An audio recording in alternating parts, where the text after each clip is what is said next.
seba Mojangaya sy ny ASM dia fanoraba ny mponina janga tratry ny Saramanitra. Ny androany zany zay nanatanteraka journée de partage.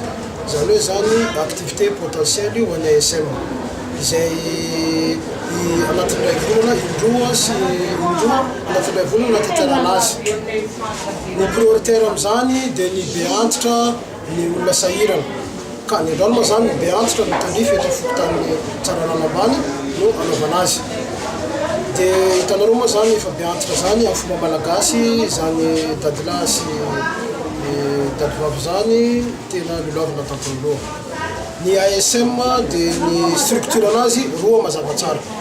Voalohany manampy sy fanomitanana ho an'ny quartier izay sahirana eto amin'ny Mahajanga. Dia ny faharoa ny fifankanosan-kevitra. Ka eto zany zahay dia ohatrany hoe miarahaba ihany koa dia ny tanàna ny Mahajanga amin'ny zava-bitany eto ka manisika amin'ny tanora mba hanaraka an'izany. Atao amin'ny fokotany ny Tsararano ambany no nisantarany ny fikambanana ASM na ny association Sebasy Mojangaya ny hetsika sosialy ho fanampiana ireo olona tra-pahasahiranana eny anivon'ny fokotany. Paty, voamaina, savony ary afokasika no natolotra ny fikambanana ASM ho an'ny vahoaka maro tao amin'ny fokotany ny Tsararano ambany. Kendren'ny association Seba Mojangaya ny fanolorana ireto fanampiana ireto mba anaovana ireto vahoaka fety milamina sy feno fifaliana amin'izao Asaramanitra izao. Faly ny mponina tao amin'ny fokotany ny Tsararano ambany raha nandray ny fanampiana avy amin'ny fikambanana Seba ya Mojangaya. Sotra betsaka ny ASM na me zavatra ho an'ny vahoaka sy ny zonkolo. Sotra tompona. Sotra betsaka ny ASM zao fanazo fanaovana fety sakafo.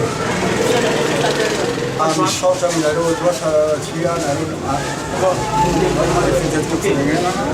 nareo ny raha banay amin'ilay any misaotra aminareo any fa mananana misokatra ho an'ny rehetra ny fikambanana ASM eto Madagasikara ary mbola mandray mpikambana vaovao ihany koa. Ny hetsika sosialy raha teo no fototra ijoroany fikambanana. Manaingatsika vahoaka eto Mahajanga zany indrindra tsika amin'ny 26 fokotany mba hiditra ndray anjara anatevidarana ny fikambanana ASM satria ilay fikambanana sosialy tsy dia manao politika ary taiza fampitsinjo. Ka izy io tsy dia misy volaloha fa na ny sary ataony amin'ny bady ary ASM ihany miantoka azy. Fa manaraka an'izay no mahatsara azy izy io zany mizara hifanampiana atsika vahoaka indrindra moa amin'ny fotoana fahasarana zao mizara ho an'olona sasahirana, ho an'ny bebe antitra, ho an'ny kilikile maina. Ka izy io tsy ohatran'ny association sasany reny hoe indray mandeha iny dia efa iny ihany. Fa izy io zany isam-bolana ezara zany izy io isam-bolana 26 fokotany no ataona an'izay fizarana zay. Akoatra ny fokotany Tsararano ambany dia itohy amin'ny fokotany hafa eto Mahajanga ny hetsika sosialy raha nambara ny filompan'olona ny ASM. Androany no nanolorana ny ireo fikambanana ny fanampiana ho an'ny mponina atao amin'ny fokotany Tsararano ambany tetsy amin'ny profokotany.